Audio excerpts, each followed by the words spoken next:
Baik, bismillah. Saya awali dari definisi dulu, biar lebih paham. Kata ikhlas, ya dia bentuk masdar dari akhlaso yukhlisu ikhlason. Jadi ini artinya bersih, murni, jernih. Tapi kalau ikhlas ini beda dengan sofa. Kalau sofa itu bersih yang memang aslinya bersih. Jadi misalnya ada air putih, bersih, jernih, itu namanya sofa. Tapi kok air ini sudah tercampur apa? Kemudian kita pisahkan campurannya dan dia kembali bersih, itu ikhlas namanya. Jadi itu bedanya ikhlas dengan bersih biasa. Jadi semula dia terkotori, tapi terus kita bersihkan. Setelah kita bersihkan, dia statusnya ikhlas. Tapi kalau yang murni asli belum terkena apa-apa, itu namanya sofa. Bahasa Arabnya begitu. Nah ini jadi kata dasar ikhlas itu berarti maknanya adalah bersih, jernih, setelah sebelumnya dia terkontaminasi atau terkotori. Baik, jadi ini harafiahnya itu. Oleh karena itu nanti definisinya para ulama ya seputar itu. Termasuk ketika ikhlas ini dikaitkan dengan bersihnya hati. Jadi berarti nanti kalau pakai definisi kata-kata tadi, ikhlas itu berarti bersihnya hati dari apapun selain Allah. Kok ada yang selain Allah masuk dalam batin kita? Nah, saatnya kita bersihkan. Setelah bersih, disitulah maka namanya ikhlas. Ini nanti bisa kalian pakai sebagai argumen kenapa sih surat Al-Ikhlas itu tidak ada satupun kata-kata ikhlasnya, tapi disebut Al-Ikhlas. Karena dalam surat Al-Ikhlas itu sangat ditegaskan kebersihan jiwa kita dari apapun selain Allah. Jadi Qul huwallahu ahad, Allahus somad. Allah lah satu-satunya tempat bergantung. Jadi makanya suratnya disebut surat Al-Ikhlas. Fokus hanya pada Allah saja yang ada. Meskipun kalau dalam bahasa Indonesia kan ikhlas itu kemudian agak geser maknanya. Ikhlas itu artinya merelakan, melepaskan, itu ikhlas. Jadi kalau misalnya barangmu hilang, sepedamu hilang, terus orang bilang ikhlaskan saja. Nah ini kalau dalam bahasa Indonesia ya tidak apa-apa, makna itu kan sesuai yang disepakati.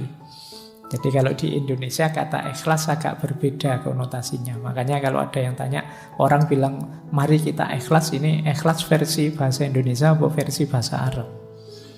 Kalau versi bahasa Arab hubungannya dengan jernihnya jiwa. Tapi kalau versi bahasa Indonesia hubungannya dengan merelakan. Ya kalau kamu punya sesuatu diambil orang, relakan saja. Kalau kamu dapat apa kok terus hilang, relakan saja. Itu ikhlas versi Indonesia. Ya tidak salah, memang nanti bisa dihubungkan dengan itu, meskipun intinya tidak itu. Baik. Nah, di situ saya bawakan kemudian definisi istilahnya yang disepakati. Yang pertama dari Imam Ghazali, yang kedua dari Imam Qushairi yang menulis Risalah Qushairiyah. Dan definisi ini mungkin yang sering teman-teman dengar. Jadi kata Imam Ghazali, ikhlas itu adalah apa yang ada dalam tujuan amal murni untuk mendekatkan diri pada Allah saja. Jadi ikhlas itu tujuan. Kita melakukan sesuatu yang tujuannya Allah saja, tidak ada yang lain, tidak ada keuntungan apapun yang kita inginkan selain ridhonya Allah saja, itulah ikhlas. Nah, Imam Qusairi juga mendefinisikan dengan kalimat yang mirip saja. Ikhlas itu penunggalan al-haq dalam mengarahkan semua orientasi ketaatan untuk mendekatkan diri hanya kepada Allah semata. Maksudnya sama, tujuannya Allah saja. Ada banyak definisi para ulama, tidak saya bawa semua. Intinya maksudnya sama. Jadi kita beramal, berorientasi dalam beragama itu hanya Allah saja. Jadi memang tujuan kita Allah saja. Kok ada tujuan? Lah berarti tidak mikir dunia sama sekali. Dunia difikirkan, diolah, dikelola, kita hidup di dalamnya dalam rangka menuju Allah. Semuanya kita jadikan kendaraan menuju Allah. Nah, berarti saya tidak kerja, Pak. Ya kerja. Cuma kerja dan hasilnya dipakai untuk mendekat pada Allah. Berarti saya tidak perlu belajar ilmu ini, ilmu itu, Pak. Ilmunya tetap ilmu ikhlas saja. Ya tidak, ya tetap belajar apapun yang kamu butuhkan, kamu perlukan. Tapi nanti jadi kendaraanmu untuk tambah dekat pada Allah. Jadi ini orang yang ikhlas. Dan banyak ayat-ayat Al-Quran yang menyebut itu. Malam hari ini sengaja tidak saya bawa. Sudah sangat sering disebut di banyak ceramah, di banyak pengajian.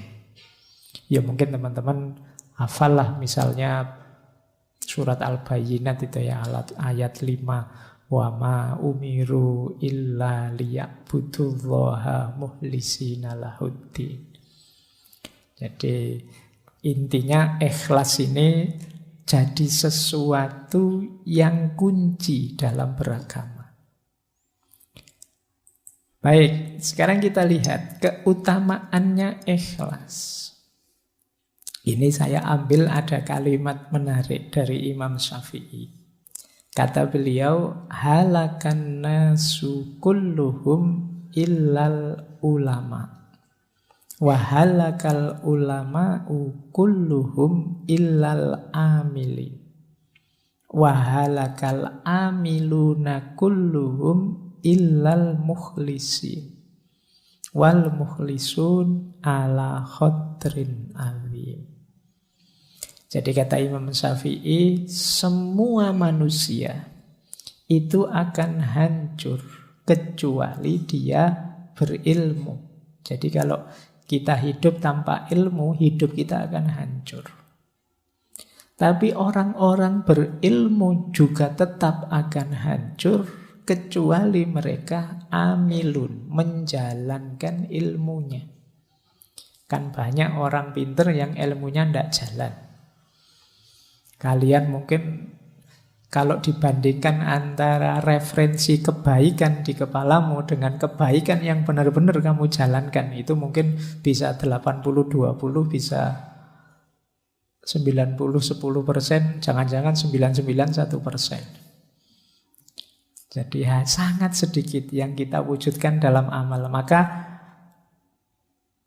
manusia itu hancur tanpa ilmu, tapi ilmu tidak ada gunanya tanpa amal. Wahalakal amiluna kulluhum illal mukhlisin. Dan orang yang beramal pun pada akhirnya juga akan hancur kecuali orang-orang yang ikhlas.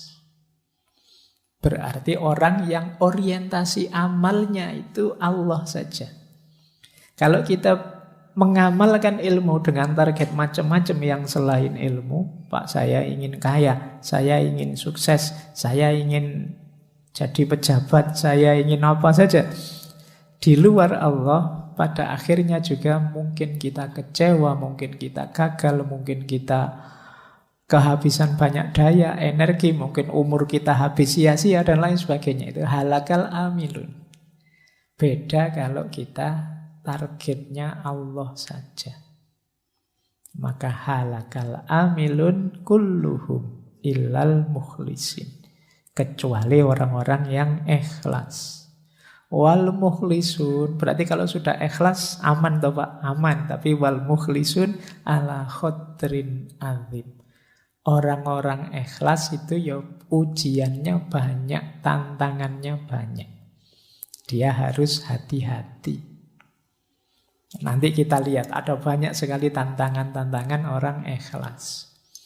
Ini kalimatnya Imam Syafi'i ini sering saya sampaikan dengan logik yang saya gambar itu, bahwa manusia itu berharga karena ada rohnya, nyawanya.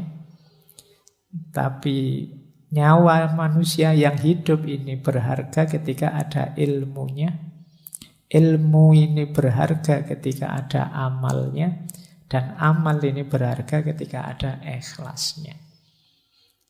Jadi ini hakikat diri kita kalau semakin ke dalam. Jasad kita itu bernilai ketika ada ruhnya, ada nyawanya. Karena kalau tidak ada nyawanya, ini jasad ini kan cuma barang saja, benda saja. Nyawanya hilang, ya kita jadi jenazah. Sekian jam baunya sudah tidak enak. Tidak ada gunanya, tidak ada nilainya. Maka dia berharga ketika ada nyawanya. Nah, cuma manusia hidup bernyawa ini bernilai, berharga ketika ada ilmunya. Yang membedakan kita dengan semua makhluknya Allah yang lain itu ilmunya.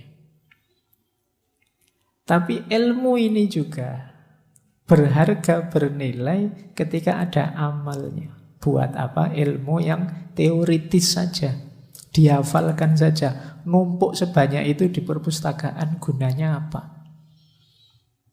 Tidak ada harganya kalau tidak ada amalnya. Bayangkan Indonesia ini memproduksi berapa banyak konsep, berapa banyak teori. Dari kalian saja yang mahasiswa, coba dihitung. Di kampus saya UIN itu setahun 4 kali wisuda. Setiap kali wisuda 500-an orang. Berarti 2000 satu tahun. 2000 itu semuanya bikin skripsi, tesis, disertasi. Bayangkan kalau setiap skripsi, setiap tesis tadi menyumbangkan sesuatu untuk hidup kita berbangsa, bernegara, beragama. Kontribusinya adalah kecil saja dari satu skripsi. Dari kampusku saja 2000 kontribusi setiap tahun. Ditambah kampusmu, ditambah kampus yang lain, berapa ribu kampus di Indonesia ini. Oh, itu kalau ada dimensi amalnya semua, Indonesia ini jaya sudah. Luar biasa.